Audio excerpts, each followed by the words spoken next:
Namaskara, all the best to Red Rock Studio and Kamal Film Factory.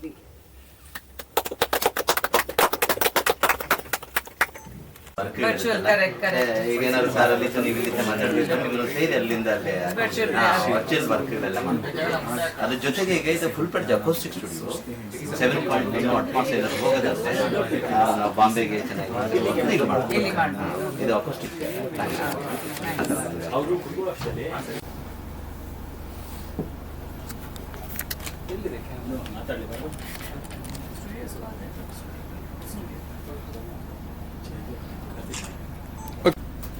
ಮಾಧ್ಯಮದ ಎಲ್ಲ ಮಿತ್ರರಿಗೂ ಸ್ವಾಗತ ಬಯಸ್ತಾ ಇದ್ದೀನಿ. 3 ವರ್ಷಗಳ ಹಿಂದೆ ಒಂದು ನಾಗರಬಾವಿನಲ್ಲಿ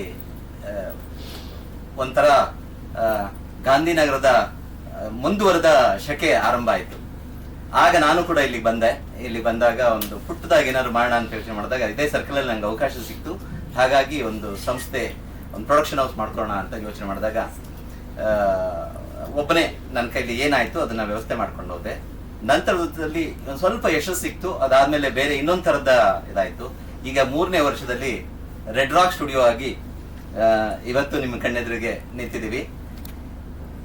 ಆ ಯಶಸ್ಸಿಗೆ ಇನ್ನೊಂದಷ್ಟು ಮೆರುಗನ್ನು ಕೊಡ್ಲಿಕ್ಕೆ ಅಂತ ಹೇಳಿನೇ ಕಮರ್ ಫಿಲ್ಮ್ ಫ್ಯಾಕ್ಟರಿಯ ಕಮರ್ ಅವರು ನನ್ನ ಜೊತೆ ಸೇರಿ ರೆಡ್ ರಾಕ್ ಈ ಒಂದು ಸಂಯೋಜನೆಯಲ್ಲಿ ಇವತ್ತಿಲ್ಲಿ ಎಡಿಟಿಂಗ್ ಇದೆ, ಡಬ್ಬಿಂಗ್ ಇದೆ, DI ಇದೆ, VFX ಇದೆ, ಜೊತೆಗೆ 5.1 ಮತ್ತು 7.1 ಮಿಕ್ಸಿಂಗ್ ಕೂಡ ನಾವು ಮಾಡೋಂತ ಯೋಚನೆ ಮಾಡ್ತಾ ಇದ್ದೀವಿ. ಈ ಸಂದರ್ಭದಲ್ಲಿ ನಮಗೆ ಒಂದು ವೇದಿಕೆಯಾಗಿ ಒಂದಷ್ಟು ಜನ ತಂತ್ರಜ್ಞರನ್ನ, ಒಂದಷ್ಟು ಜನ ನಿರ್ಮಾಪಕರನ್ನ ಇಲ್ಲಿ ಸೇರಿಸಲಿಕ್ಕೆ ಒಂದು ಅವಕಾಶ ಬೇಕು ಅಂತ ಯೋಚನೆ ಮಾಡ್ತಿದ್ದೆ.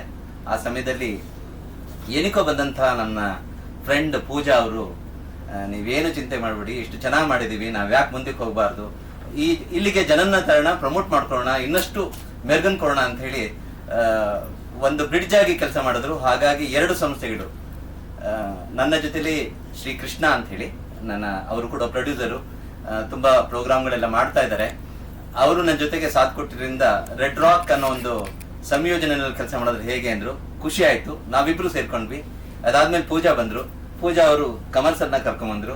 ಕಮಲ್ ಅವ್ರ ಜೊತೆಗೆ ಈಗ ವಿಷ್ಣು ಸರ್, ಎಲ್ಲರೂ ಸೇರಿ ಒಂದು ಟೀಮ್ ಆಗಿ ನಾವು ಒಂದು 2 ಸಂಸ್ಥೆಗಳು, 2 ಪ್ರೊಡಕ್ಷನ್ ಹೌಸ್ಗಳು ಸೇರಿ ಮಾಡ್ತಾ ಇದೀವಿ.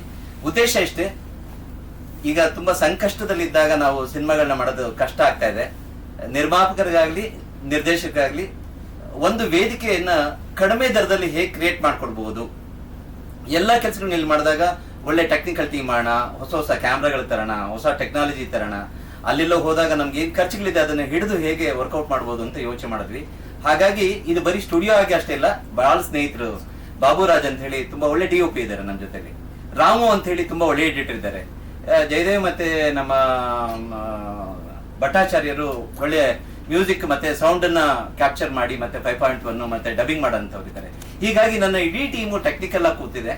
ಹಾಗಾಗಿ ನಾವೇನಾದ್ರು ಕೆಲಸ ಮಾಡಿದ್ರೆ ಒಂದಷ್ಟು ದುಡ್ಡನ್ನು ಉಳಿಸಬಹುದು, ಒಳ್ಳೆ ಪ್ರಾಡಕ್ಟ್ ನ ತರಬೇಕು ಅನ್ನೋ ಉದ್ದೇಶ. ನಾವೊಂದಷ್ಟು ಸಿನಿಮಾಗಳನ್ನ, ಡಾಕ್ಯುಮೆಂಟ್ಗಳನ್ನ, ಆಡ್ಗಳನ್ನ ಈ ಮುಖಾಂತರ ತರಬೇಕು ಅನ್ನೋ ಒಂದು ಆಸೆಯಿಂದ ಶುರು ಮಾಡಿದ್ವಿ. ಇದ್ರ ಜೊತೆಗೆ ಕಮಲ್ ಅವ್ರ ಕೈ ಜೋಡಿಸಿರೋದ್ರಿಂದ ಅವ್ರನ್ನು ನಿಮ್ಮೆಲ್ಲರ ಪರವಾಗಿ ಇದೇ ವೇದಿಕೆಯಿಂದ ಅವ್ರನ್ನ ಸ್ವಾಗತಿಸ್ತಾ ಇದ್ದೀನಿ. ಈ ಒಂದು ಶುಭ ಸಂಜೆನಲ್ಲಿ ನನಗೆ ಮೇಡಮ್ ಜೊತೆಲಿದ್ದು ಅವ್ರದ್ದೊಂದು ಡಾಕ್ಯುಮೆಂಟರಿ ನಾನು ಡೈರೆಕ್ಟ್ ಮಾಡೋ ಅವಕಾಶ ಸಿಕ್ಕಿತ್ತು. ಉಪ್ಪಿ ಸರ್ ಮತ್ತೆ ಅವರ ಇದು ಒಂದು 3-4 ದಿವಸ ಸತತವಾಗಿ ಅವ್ರ ಜೊತೆಲಿ ಇದ್ದು ಅವರ ಆ ಮನಸ್ಸು ಹೇಗೆ ಅಂತ ಗೊತ್ತಿತ್ತು. ಎಂಕರೇಜ್ ಆಗ್ಲಿ, ಅವ್ರು ಸಪೋರ್ಟ್ ಮಾಡೋದಾಗ್ಲಿ, ಎಲ್ಲದಕ್ಕಿಂತ ಹೆಚ್ಚಾಗಿ ಸ್ಟುಡಿಯೋಕ್ಕೆ ಮೊದಲನೇ ಟ್ರಯಲ್ ಅಂದ್ರೆ ಹೇಗಾಗುತ್ತೆ, ಸೌಂಡ್ ಕಾರ್ಡ್ ಆಗಿದೆ ಅನ್ನೋದು ನೋಡ್ಲಿಕ್ಕೆ ಇವ್ರದೇ ಸಿನಿಮಾ ಹಾಕೊಂಡಿದ್ವಿ. ಈಗ ಅವರೇ ಸಿನಿಮಾಕ್ಕಾಗಿ ಇಲ್ಲಿ ಬಂದು ಉದ್ಘಾಟನೆ ಮಾಡ್ತಾ ಇರೋದು ಒಂಥರ ಕೋಇನ್ಸೈಡ್ ಆಗ್ತಾ ಇದೆ. ಈ ಸಂಜೆನಲ್ಲಿ ಅವ್ರು ಬಂದಿದ್ದಕ್ಕೆ ಅವ್ರಿಗೂ ನಾನು ಸ್ವಾಗತನ ಬಯಸ್ತಾ ಆಭಾರಿಯಾಗಿದ್ದೀನಿ. ಕಮಲ್ ಸರ್ ಅದು ಮುಂದುವರಿಸ್ತಾರೆ. ಕನ್ನಡ ಇಂಡಸ್ಟ್ರಿ ಇವತ್ತು ಸ್ವಲ್ಪ ಒಂದು 6 ತಿಂಗಳಿಂದ ಸ್ವಲ್ಪ ಇದಾಗಿದೆ ಅಷ್ಟೇ ಬಿಟ್ಟು, ಅದು ಮುಂಚೆ ಲಾಸ್ಟ್ 2 years ಅಲ್ಲಿ ಕನ್ನಡ ಇಂಡಸ್ಟ್ರಿ ತುಂಬಾ ಚೆನ್ನಾಗಿ ಬೆಳೆದಿತ್ತು. ಒಂದು KGF ಆಗಲಿ, ಒಂದು ಕಾಂತಾರ ಆಗಲಿ, ಒಂದು ಚಾರ್ಲಿ 777 ಆಗಲಿ, ಇಡೀ ಇಂಡಿಯಾ ಮಾತ್ರ ಅಲ್ಲದೆ ಇಡೀ ವರ್ಲ್ಡ್ ಅಲ್ಲಿ ನಾವು ಕಂಟೆಂಟ್ ಅನ್ನೋ ಒಂದು ಹೊಸ ಕಂಟೆಂಟ್, ಹೊಸ ಮೇಕಿಂಗ್, ಹೊಸ ಪ್ರೆಸೆಂಟೇಷನ್ ಅಂತ ಮಾಡಿ ಒಂದು ಕನ್ನಡ ಇಂಡಸ್ಟ್ರಿಗೆ ಒಂದು ದೊಡ್ಡ ಹೆಸರು ತಂದಿದ್ದು. ಆದ್ರೆ ಎಲ್ಲೋ ಒಂದ್ ಕಡೆ ಒಂದು 6 ತಿಂಗಳು, ಒಂದು 9 ತಿಂಗಳಿಂದ ನಾವು ಮಾಡ್ತಾ ಇರೋ ಚಿತ್ರಗಳು ಆ ಲೆವೆಲ್ಗೆ, ಆ ಮಟ್ಟಕ್ಕೆ ಬಂದಿಲ್ಲ. ನಾನು ಒಂದು ಪ್ರೆಸೆಂಟೇಷನ್ ಬಗ್ಗೆ ಮಾತಾಡ್ತಾ ಇಲ್ಲ, ನಾನು ಒಂದು ದಿ ಕಂಟೆಂಟ್ ನಾವೇನು ಹೇಳಕ್ ಬಂದಿದ್ದೀವಿ, ಏನು ಹೇಳಕ್ ಬರ್ತಾ ಇದ್ದೀವಿ, ಅದನ್ನ ಒಂದು ಪ್ರೇಕ್ಷಕರಿಗೆ ಇಷ್ಟ ಆಗೋ ಥರ ಒಂದು ರೀತಿಯಲ್ಲಿ ಕೊಡ್ತಾ ಇಲ್ಲ. ಸೊ ಹೆಂಗೆ ಇವ್ರು ಹೇಳ್ತಾ ಇದ್ದಾರೆ ಒಂದು ಒಳ್ಳೆ ಸ್ಟುಡಿಯೋ ಮಾಡಿ ಒಂದು ಒಳ್ಳೆ ಟೆಕ್ನಿಕಲ್ ಟೀಮ್ ನಮ್ಮ ಹತ್ರ ಇದೆಲ್ಲ ಇದ್ರೆ ಅದೇ ಥರ ನಾನು ಹೇಳೋದು for all producers, all directors, everybody, ನಾವೆಲ್ಲರೂ ಸೇರಿ ಒಂದು ಹೊಸ ಕಂಟೆಂಟು, ಒಂದು ಬೇರೆ ಲ್ಯಾಂಗ್ವೇಜಲ್ಲಿ ಹೆಂಗೆ ಎಕ್ಸ್ಪೆರಿಮೆಂಟ್ ಮಾಡಿ ಹೊಸ ಹೊಸ ಥರ ಸಿನಿಮಾಗಳು ತರ್ತಾ ಇದ್ದಾರೆ. ಹೊಸ ಥರ ಅಂದಾಗ ಬರೀ ಬಾಯಲ್ಲಿ ಹೊಸ ಥರ ಅಲ್ಲ, ನಿಜವಾಗ್ಲೂ ಹೊಸ ಥರ ಸಿನಿಮಾಗಳು ಮಾಡಬೇಕು. ಗೆಲ್ಲತ್ತೆ ಸೋಲತ್ತೆ, ಅದು ಹೊಸದಲ್ಲ. ನಮಗೆ ಕೆಟ್ಟ ಸಿನಿಮಾ ಮಾಡೋದು ಸೋಲ್ತಾನೆ ಇದೆ. ಸೊ ಅದರಿಂದ ಗೆಲುವು ಸೋಲು ಅನ್ನೋದು ಸೆಕೆಂಡ್ರಿ. ಆದರೆ ಉತ್ತಮ ಸಿನಿಮಾ, ನಿಜವಾಗ್ಲೂ ಹೊಸತನ ಸಿನಿಮಾ, ಕಂಟೆಂಟ್ ಸಿನಿಮಾ ಕೊಡೋದು ಇವತ್ತಿನ ತುಂಬ ಇಂಪಾರ್ಟೆಂಟ್ ವಿಷಯ. ಸೊ ಅದೇ ಥರ ಈ ಥರ ಯಂಗ್ಸ್ಟರ್ಸು ಹೊಸೊಬ್ಬರು ಬಂದು ಒಂದು ಒಳ್ಳೆ ಟೆಕ್ನಿಕಲ್ ಸಪೋರ್ಟ್ ಕೊಡ್ತಾ ಇದ್ದೀವಿ, ಎಲ್ಲ ಮಾಡ್ತೀವಿ ಅಂದಾಗ, ಒಂದು ಸೀನಿಯರ್ ಪ್ರೊಡಕ್ಷನ್ ಹೌಸ್ ಆದಾಗ it's becomes my responsibility to support. ಇವತ್ತು ನಾನು ಬಂದಿದ್ದೀನಿ ಅಂದರೆ ಅದಕ್ಕೆ ಕಾರಣ Kamar is a good friend. ಯಾವತ್ತು is always respected me, I always respected whatever is done. So ಒಂದು ಮ್ಯೂಚುವಲ್. ಇವತ್ತು ಏನಾಗಿದೆ, ನಾವು ಎಲ್ಲರೂ ಒಂದಾಗಬೇಕು. ಅವ್ರು ಬೇರೆ ಇವ್ರು ಬೇರೆ, ನಮಗೆ at the end of the day cinema ನಂದಾಗಲಿ ನಿಮ್ದಾಗಲಿ ಇವ್ರದ್ದಾಗಲಿ ಯಾರ್ದಾಗಲಿ ಟೋಟಲ್ ನಮ್ಮ ಸಿನಿಮಾ, ನಮ್ಮ ಕನ್ನಡದ ಸಿನಿಮಾ. ನಾವೆಲ್ಲರೂ ಸೇರಿ ಕನ್ನಡ ಸಿನಿಮಾನ ಮತ್ತೆ ಒಂದು 2 ವರ್ಷ ಮುಂಚೆ ನಮ್ಮ ಯಶೋರ್ ಹೆಂಗೆ ಅದು ತೊಗೊಂಡಾಗ ಅಲ್ಲಿ ಮೇಲೆ ಕೂರಿಸಿದ್ರು, ರಿಷಬ್ ಹೆಂಗೆ ಮೇಲೆ ಕೂರಿಸಿದ್ರು, ಅದೇ ಥರ ನಾವು ಎಲ್ಲರೂ ಸೇರಿ ಇನ್ನು ಮುಂದೆ ಒಂದು ಒಳ್ಳೊಳ್ಳೆ ಸಿನಿಮಾಗಳು ಮಾಡಿ ಕನ್ನಡಕ್ಕೆ ಮತ್ತೆ ಒಳ್ಳೆ ಹೆಸರು ತರಬೇಕು ಅನ್ನೋದು ನಮ್ಮ ಒಂದು ಉದ್ದೇಶ. ಸೊ ಸ್ಟುಡಿಯೋ ಬಗ್ಗೆ ಆಲ್ಮೋಸ್ಟ್ ಹೇಳ್ಬಿಟ್ಟಿದ್ದಾರೆ ಸರ್. ಜೋರಾಗಿ ಮಾತಾಡಬೇಕು. ಸ್ಟುಡಿಯೋ ಬಗ್ಗೆ ಸರ್ ಎಲ್ಲ ಹೇಳ್ಬಿಟ್ಟಿದ್ದಾರೆ ಆಗಲೇ. ನಿಮ್ಮ ಸಹಕಾರ ಏನು ಅಂತ ಹೇಳಿ.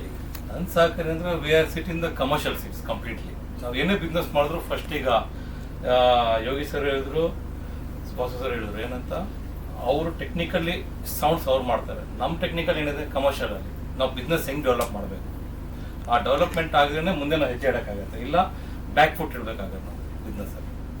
ಈಗ ಪಿಕ್ಚರ್ ಬಗ್ಗೆ ಹೇಳಿದ್ರು ಸರ್, ಇವತ್ತು ಯಾವ ಪಿಕ್ಚರ್ಗಳು ಹೋಗ್ತಾ ಇಲ್ಲ, ಏನಕ್ಕೆ ಹೋಗ್ತಿಲ್ಲ ಅಂದರೆ ಆ ಸಬ್ಜೆಕ್ಟ್ಸ್ ಡೆವಲಪ್ಮೆಂಟ್ ನಾವು ಸ್ಕ್ರ್ಯಾಚ್ ಎಲ್ಲ ನಾವು ಕರೆಕ್ಟಾಗಿ ನೋಡ್ಕೊಂಡು ಹೋಗ್ಬೇಕು. ನಾವು ಹೆಂಗೆ ನಾವು ಮಾಡ್ತಿದ್ವಿ, ಇವಾಗ ಈ ನಮ್ಮ ಸ್ಟುಡಿಯೋ ನಾವು ಮಾಡಿದ್ವಿ ಅಂತ ಹೇಳ್ತಿಲ್ಲ, ಎಲ್ಲೇ ಯಾವುದೇ ನಾವು ಎಲ್ಲಿ ಹೋಗ್ತೀವಿ, ಎಕ್ವಿಪ್ಮೆಂಟ್ಸ್ ಇರ್ಬೋದು, ಡಬ್ಬಿಂಗ್ ಇಂಜಿನಿಯರ್ಸ್ ಇರ್ಬೋದು, ಅದ್ರ ಮೇಲೆಲ್ಲ ಡಿಪೆಂಡ್ ಆಗುತ್ತೆ. ಸೊ ಅದ್ರ ಮೇಲೆ ನಾವು ಇವಾಗ ಏನಿತ್ತು ನಾವೆಲ್ಲ ಕೂತ್ಕೊಂಡು ಮತ್ತೆ ಅಪ್ಗ್ರೇಡ್ ಹೆಂಗೆ ಮಾಡ್ಬೇಕು ಸಿಸ್ಟಮ್ಸು, ಅದಕ್ಕೆ ಹೆಂಗೆ ಮಾಡ್ಬೇಕು 7.1 ಬಾಂಬೆಲಿ ಏನಿದೆ ವ್ಯತ್ಯಾಸನ, ಬೆಂಗಳೂರಲ್ಲಿ ಏನಿದೆ ಸೌಂಡ್ ಸಿಸ್ಟಮ್ಸು, ಅದನ್ನ ನಾವು ಡಿಸ್ಕಸ್ ಮಾಡಿದ್ವಿಲ್ಲ. ಸೊ ಆ ಇದಕ್ಕೆ ಒಂದು ನಿರ್ಮಾಪಕರಿಗೆ ಈಗ ಬರ್ಡನ್ ಆಗಬಾರ್ದು ಆಚೆ, ಏನಪ್ಪ ಇಲ್ಲಿ ಹೋದ್ರೆ ಇಷ್ಟು ಜಾಸ್ತಿ ಆಗುತ್ತೆ ಅಂತ. ಸೊ ಎಲ್ಲರೂ ಒಂದು ಫ್ಲೆಕ್ಸಿಬಿಲಿಟಿ ಆಗೋ ಥರ ಒಂದು ಪ್ಲ್ಯಾನ್ ಮಾಡ್ತೀವಿ. ಈ ಸೆನ್ಸರ್ಗೂ ಇಲ್ಲೇ ಒಂದು ವ್ಯವಸ್ಥೆ ಮಾಡ್ಕೊಂಡ್ರೆ ತುಂಬ ಒಳ್ಳೇದು. ಯಾಕಂದ್ರೆ ಈಗ ಆಲ್ಮೋಸ್ಟ್ ಎಲ್ಲರೂ ಚೆನ್ನೈಗೆ ಹೋಗಿ ಅಪ್ಲೋಡ್ ಮಾಡಿ ಬರ್ತಾರೆ. ಆವಾಗಿದೆ ಯೋಫೋ ಕ್ಯೂಬ್ಗೂ ಅದೇ ಸಮಸ್ಯೆ ಇದೆ. ಅಲ್ಲೇ ಇರೋದು ಯೋಫೋ ಕ್ಯೂಬ್ ಸರ್. ಯೋಫೋ ಕ್ಯೂಬ್ ಇಲ್ಲಿ ಬೆಂಗಳೂರಲ್ಲೇ ಆ ಥರದ ಏನಾದ್ರು ಆಪ್ಷನ್ಸ್ ಆದರೆ ತುಂಬ ಹೆಲ್ಪ್ ಆಗುತ್ತಲ್ಲ. ಬಟ್ ಅವ್ರ ಅದು ನಮ್ಮ ಕೈಲಿಲ್ಲ. ಯೋಫೋ ಕ್ಯೂಬ್ ಅವ್ರು ಮಾಡ್ತಾರೆ. ಅಲ್ಲ, ಅದು ಅವ್ರು ಮಾಡಿದ್ರು ಆ ಥರದ್ದೇನೆ ವ್ಯವಸ್ಥೆ ಎಲ್ಲ ನಿಮ್ಗೆ ಈ ಥರದ ಸ್ಟುಡಿಯೋ ಮಾಡೋದು. ಇದು ನೀವು ಹೇಳೋದು ವ್ಯಾಲಿಡ್ ಪಾಯಿಂಟು. ಇದು ಬಂದು ನಾವು ಪ್ರೊಡ್ಯೂಸರ್ಸ್ ಎಲ್ಲರೂ ಸೇರಿ ಚೇಂಬರ್ಗೆ ಹೇಳಿ ಚೇಂಬರ್ ಅವ್ರು ಕರೆಸಿ ಕೂಡಿಸಿ ಮಾತಾಡಬೇಕಾಗಿದೆ. ಯಾಕಂದ್ರೆ ಈಗ ಚೆನ್ನೈಗೆ ಹೋಗ್ಬೇಕು, ಅದಕ್ಕೋಸ್ಕರ ಬಿಟ್ಟು ಒಂದು ಕಾಲದಲ್ಲಿ ಪ್ರಸಾದ್ ಲ್ಯಾಬ್ ಅಂತ ಇತ್ತು. ಪ್ರಸಾದ್ ಲ್ಯಾಬ್ ಇದ್ದಿದ್ದೆ ಚೆನ್ನೈಯಲ್ಲಿ, ಬೆಂಗಳೂರು ಲ್ಯಾಬ್ ಇರಲಿಲ್ಲ. ಅದು ನಾವು ಇಲ್ಲಿ ಸಿನಿಮಾ ಮಾಡಿ ನೆಗೆಟಿವ್ ತೊಗೊಂಡು ಹೋಗ್ತಾ ಇದ್ವಿ, ಅಲ್ಲಿಂದ ನೆಗೆಟಿವ್ ತರ್ತಾ ಇದ್ವಿ. ಸೊ ಅದಕ್ಕೆ ಒಂದು ಕಾಸ್ಟ್ ಇದೆ, ಲಾಜಿಸ್ಟಿಕ್ಸ್ ಇದೆ. ಕಮರ್ ಹೇಳ್ದಂಗೆ ಎಲ್ಲದೂ ವ್ಯಾಪಾರ. ಇಲ್ಲಿ ಯಾರು ಚಾರಿಟಿ ಮಾಡಕ್ಕೆ ಬಂದಿಲ್ಲ, ಒಂದು ವ್ಯಾಪಾರ ದೃಷ್ಟಿಯಲ್ಲಿ ಬಂದಿರ್ತಾರೆ. ಅವ್ರು ಹಾಕೋದು ದುಡ್ಡಿಗೆ ಅವ್ರಿಗೂ ವಾಪಸ್ ಬರಬೇಕು. ಸೊ ಇಲ್ಲಿ ಅವ್ರು ಮತ್ತೆ ಈಗ ಯೋಫ್ ಆಗಲಿ ಕ್ಯೂಬ್ ಆಗಲಿ ಅವರೆಲ್ಲ ಮತ್ತೆ ಇಲ್ಲೊಂದು ಅಪ್ಲಿಂಗಿಂಗ್ ಫೆಸಿಲಿಟಿ ಹಾಕಬೇಕು ಅಂದರೆ ಎಷ್ಟಾಗತ್ತೆ, ಅವ್ರಿಗೇನು ಬಂಡವಾಳ ಆಗುತ್ತೆ, ನಾವು ಎಷ್ಟು ಸಿನಿಮಾ ಮಾಡ್ತಾ ಇದ್ದೀವಿ, ಎಷ್ಟು ಜನ ಕರೆಕ್ಟಾಗಿ ಕೊಡ್ತೀವಿ, ಅವ್ರಿಗೇನು ವ್ಯಾಪಾರ ಆಗುತ್ತೆ, ಅವ್ರಿಗೆ ಲಾಭ ಆಗುತ್ತಾ ನಷ್ಟ ಆಗುತ್ತಾ ನೋಡಿ ಅವ್ರು ಮಾಡಬೇಕು. ಅದನ್ನು ಕೂತ್ಕೊಂಡು ನಮ್ಮ ಒಂದು ಚೇಂಬರ್ ಅಂತ ಇರುತ್ತೆ, ನಮ್ಮ ಪ್ರೊಡ್ಯೂಸರ್ ಅಸೋಸಿಯೇಷನ್ ಇದೆ, ಅವರೆಲ್ಲ ಕೂತ್ಕೊಂಡು ಮಾತುಕತೆ ಮಾಡಿದ್ರೆ ಒಂದು ಇದಕ್ಕೊಂದು ಫೇವರಬಲ್ ಡಿಸಿಷನ್ ಆಗ್ಬೋದು.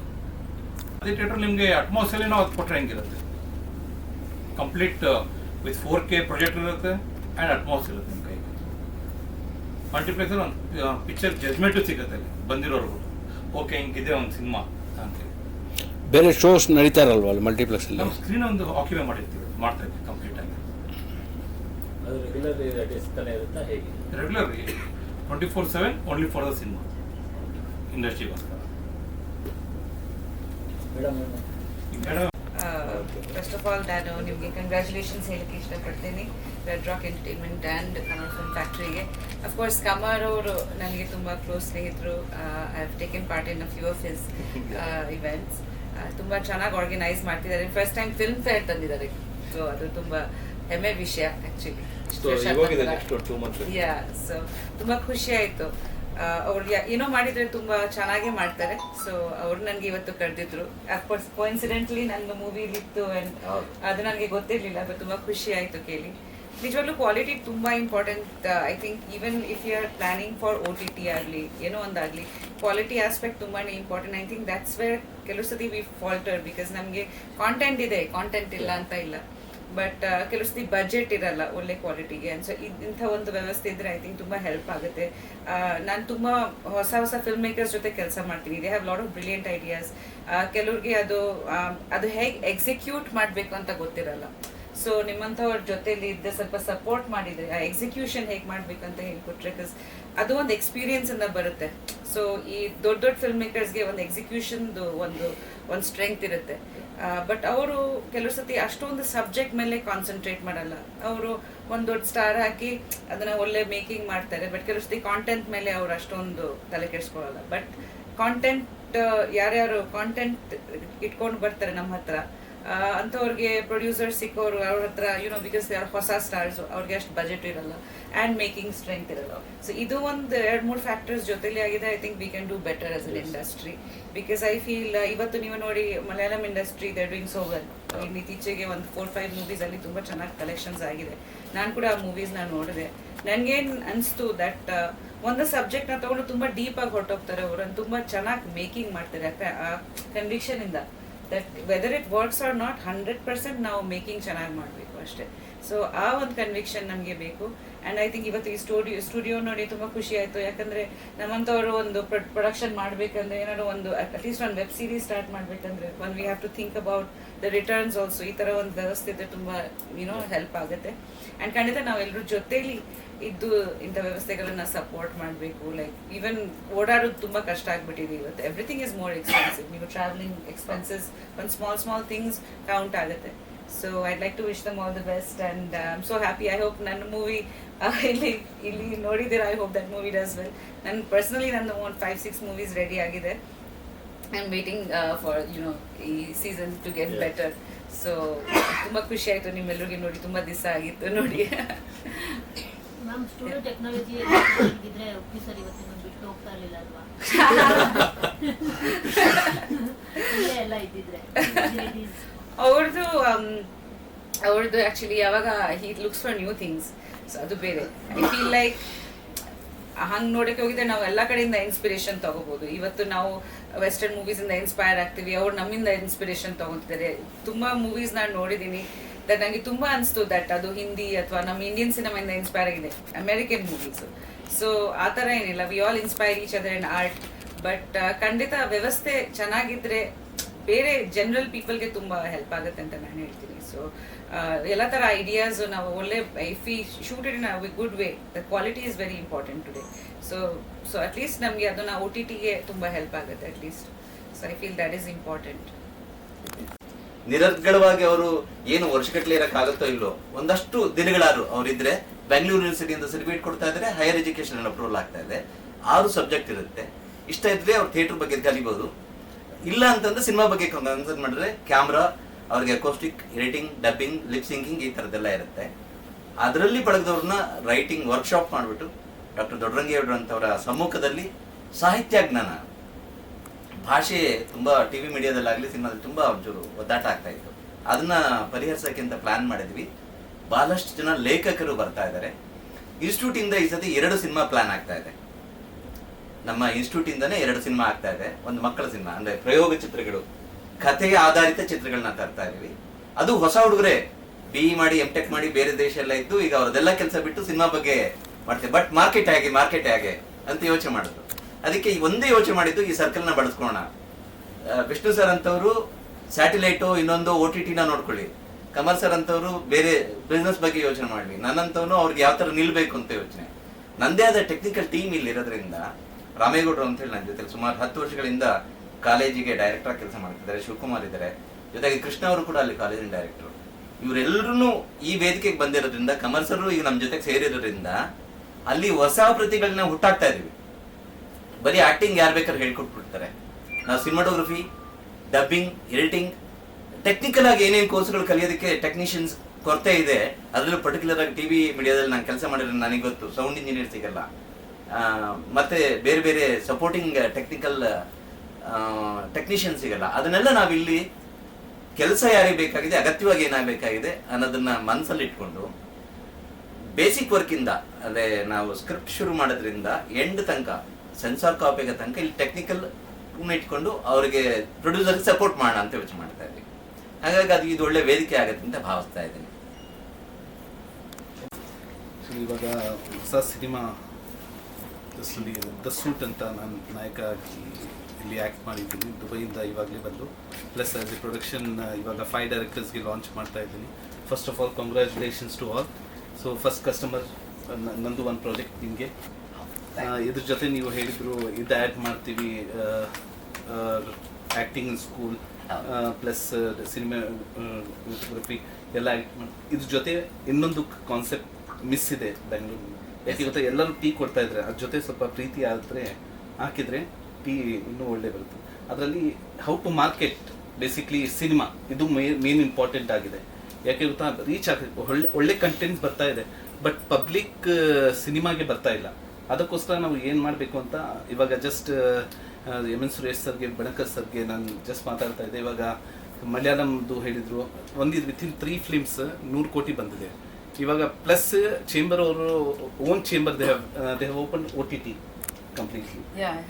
OTT ತುಂಬಾ ಚೆನ್ನಾಗಿ ಇದಾಗ್ತಾ ಇದೆ. If we can also open from here, it would be A very good platform. Okay, I think, but it's not so popular. active. Yeah. Government has to support and lot of things has to support. No. They're not participants. So ಇವಾಗ madam ಇವ್ರು ಹೇಳಿದ್ಕೆ OTT ಒಂದು ಹೇಳ್ತೀವಿ, ನಮ್ದೇ ಒಂದು OTT platform ready ಆಗಿದೆ ಈಗ. So ಅದನ್ನು ಸದ್ಯದಲ್ಲಿ ಲಾಂಚ್ ಮಾಡಕ್ಕೆ ರೆಡಿ ಮಾಡ್ತಾ ಇದ್ದೀವಿ. ಸೊ ಶಾರ್ಟ್ಲಿ ರೆಡಿ ಆಗಿದೆ. ಜಸ್ಟ್ ಲೈಕ್ ನೆಟ್ಫ್ಲಿಕ್ಸ್, ಅಮೆಝಾನು ಆ ಥರ ಬರಬೇಕು. 2021 ಇಂದ ನಾವು ಬೇರೆ ಆ್ಯಪಲ್ಲಿ ಕೆಲಸ ಮಾಡಿದ್ದೀವಿ. ಅದ್ರ ಮಂತ್ಲಿ ಎಕ್ಸ್ಪೆನ್ಸ್ ಬೇರೆ ಮಾಡ್ಕೊಂಡು ಬರ್ತಾ ಇದ್ದೀವಿ ಇಲ್ಲಿವರೆಗೂ. ಬಟ್ ನಾವು ಲಾಂಚ್ ಮಾಡೋಕ್ಕೆ ಹೋಗಿಲ್ಲ, ಹರಿ ಮಾಡಿಲ್ಲ ಅದಕ್ಕೂ. ಈಗ ನಾನು ಮೇಡಮ್ ಒಂದು ಶಾಂಪಲ್ ತೋರಿಸಿದೆ ಸರ್, ಹಳೆ ಪಿಕ್ಚರ್ನ ಕ್ರಿಯೇಟ್ ಮಾಡಿ ಕಲರಿಂಗ್, ಸೌಂಡಿಂಗ್ಸ್ ಎಲ್ಲ ಮತ್ತೆ ಕೆಲಸ ಮಾಡಿ ಮತ್ತೆ ಅದನ್ನು ಇದು ಮಾಡಿದ್ವಿ, ಅಪ್ಲೋಡ್ ಮಾಡಿದ್ವಿ. ಸುಮ್ಮನೆ ನಾವು ಬೇರೆ ಎಷ್ಟು ಆ್ಯಪ್ಸ್ ಇದೆಯಲ್ಲ ತೊಗೊಂಡು ಸಿನಿಮಾ ಅಪ್ಲೋಡ್ ಮಾಡೋದಲ್ಲ ಇಂಪಾರ್ಟೆಂಟ್. ಅದಕ್ಕೆ ಏನಿದೆ ಕೆಲಸ ಅದನ್ನು ವರ್ಕ್ ಮಾಡಾಕಿದ್ರೇ ಕ್ವಾಲಿಟಿ ಕುತ್ಕೊಂಡು ಪಿಕ್ಚರ್ ನೋಡ್ಬೋದು. ಹೊಸ OTT ಏನು ಪ್ರಾಬ್ಲಮ್ ಅಂದರೆ ಸಡನ್ಲಿ ಅಷ್ಟು ವ್ಯೂವರ್ಶಿಪ್ ಇರಲ್ಲ. ಇರಲ್ಲ. ಸೊ ಯಾರು ಮೂವಿ ಕೊಡಿದಾಗ they'll think how much is the viewership ಅಲ್ವಾ? ಸೊ ಅದು ಇಲ್ಲ, ನಾವು ನೋಡಿ ಕೆಲವು ಪಿಕ್ಚರ್ ನಾವು ಇವಾಗ ನಾವು ಆ್ಯಪ್ ಖರ್ಚು ಮಾಡಿ ಬರ್ತಾ ಇದೀವಿ ನೋಡಿ, ಹಳೆ ಪಿಕ್ಚರ್ಸ್ನೆಲ್ಲ ಅಕ್ವೈರ್ ಮಾಡಿದಾಗ we have to take risk and to purchase that. Then only people will come watch ಮಾಡೋದು ಬರ್ತಾರೆ. ಕರೆಕ್ಟ್. ಎಕ್ಸೆಪ್ಟ್ ಫಾರ್ ನೆಟ್ಫ್ಲಿಕ್ಸ್, ಅಮೆಝಾನಿಂದ ಎಲ್ಲರೂ first 3 months 6 months 1 year free. ಹೌದು. You have to make an habit. ಎಲ್ಲರಿಗೂ ಒಂದು habit ಆಗುತ್ತೆ. ಕನ್ನಡದಲ್ಲಿ ಯಾಕೆ ನಮ್ಮಲ್ಲಿ OTT ಯಾಕೆ ಇದೆ ಇನ್ನೂ ಆಗಿಲ್ಲ, ಬೇರೆ ಲ್ಯಾಂಗ್ವೇಜಲ್ಲಿ ಬರ್ತಾ ಇದೆ, ನಮ್ಮಲ್ಲಿ ಬರ್ತಾ ಇಲ್ಲ ಅಂದರೆ ಕನ್ನಡ ಭಾಷೆಯಲ್ಲಿ ಕನ್ನಡದವರೇ ಕನ್ನಡ ಸಿನಿಮಾ, ಕನ್ನಡ ಇದು ನೋಡೋದು ಕಮ್ಮಿ ಆಗಿದೆ. ನಮ್ಮದು ಒಂದು ಡೇಟಾ ಇದೆ, ಅದರಲ್ಲಿ 8th ಲ್ಯಾಂಗ್ವೇಜ್ OTTಲಿ 8ನೇ ಲ್ಯಾಂಗ್ವೇಜ್ ನಮ್ಮದು. ಕೇರಳ ನಮ್ಗಿಂತ ಜಾಸ್ತಿ, ಬೆಂಗಾಲ್ ನಮ್ಗಿಂತ ಜಾಸ್ತಿ, ಮರಾಠಿ ನಮ್ಗಿಂತ ಜಾಸ್ತಿ.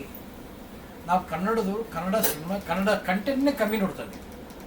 ಯಾಕೆ ಅಂದರೆ ಒಂದು ಮೇಜರ್ ರೆಸ್ಪಾನ್ಸಿಬಿಲಿಟಿ ಇರೋದು ನಿರ್ಮಾಪಕರು, ನಿರ್ದೇಶಕರು. ನಾವು we are not making good cinema content. ನಾವು ಒಳ್ಳೆ ಹಿಸ್ಟ್ರಿ ನೋಡ್ಬಿಟ್ರೆ 50 ವರ್ಷ ಬೇರೆ ಭಾಷೆ ಸಿನಿಮಾಗಳು ಕರ್ನಾಟಕದಲ್ಲಿ ಸೂಪರ್ ಹಿಟ್ ಆಗಿದೆ ಅವ್ರಿಗಿಂತ ಜಾಸ್ತಿ. ಶಂಕರಾಭರಣಂ ಆಗಲಿ ಎಲ್ಲ it is done extremely well. ನಾವು ಲಾಸ್ಟ್ ಒಂದು 6 months or 9 ಲಾಸ್ಟ್ 1 year ಎಲ್ಲೋ ಒಂದು ಕಡೆ ನಾವು ಥರ ಇದಾಗೋದು. ಒಂದು ಕಾಂತಾರ, ಒಂದು KGF ಬಂದಾಗ ಎಲ್ಲೋ ಒಂದು ಕಡೆ ಆ ಥರ ಸಿನಿಮಾಗಳು ಬೇಕು. ಇದೆ ದೊಡ್ಡ ಸ್ಟಾರ್, ಅದೇ ಥರ ಚಿಕ್ಕ ಒಂದು ಕಂಟೆಂಟ್, ಒಂದು ಗುಡ್ ಮೇಕಿಂಗ್, ಏನು ಹೊಸ ವಿಷಯಗಳು ಅದು ಬರಲಿಲ್ಲ. ಎಲ್ಲೋ ಒಂದು ಕಡೆ ನಾವು ದಾರಿ ತಪ್ಪಿಟ್ಟಿವಿ. ವಿ ಆಲ್ ಮಿಸ್ ಇನ್ನು ಮುಂದೆ ಆ ಥರ ಒಳ್ಳೆ ಬರಂಗೆ ಆಗಿ